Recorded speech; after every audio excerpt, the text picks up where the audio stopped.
ఎన్ని గంటలు నిద్రపోయామన్నది కాకుండా ఎంత గాఢంగా నిద్రపోయామన్నదే ముఖ్యం.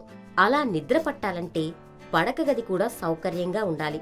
అందుకోసం పడక గదిని ఎలా ప్రత్యేకంగా మార్చుకోవాలంటే మనకు నిద్ర రావడానికి మెలటోనిన్ అనే హార్మోన్ ఉపయోగపడుతుంది. ఇది కేవలం చీకటిలో ఉన్నప్పుడు మాత్రమే విడుదలవుతుంది. అందుకే పడక గదిలో చీకటి ఉండేలా చూసుకోవాలి. కొన్ని రకాల రంగులు నిద్ర రావడానికి తోడ్పడతాయి.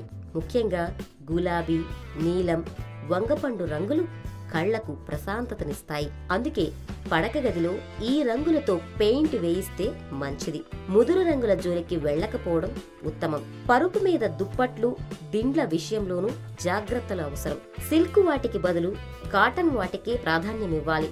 పరుపును ఎప్పుడూ ఒకే దిశలో కాకుండా అటూ ఇటూ మారుస్తుండాలి.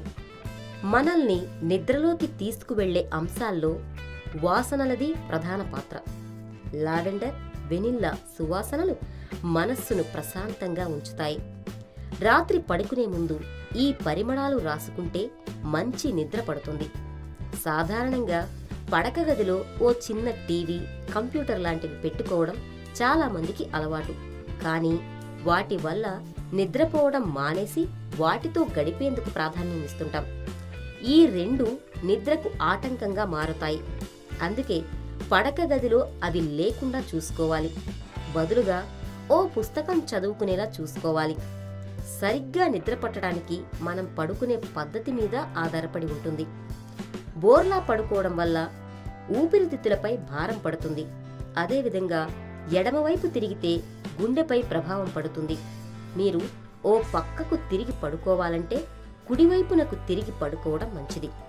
కానీ వీటన్నిటికంటే మహిళలకు వెల్లికిలా పడుకోవడం ఉత్తమం.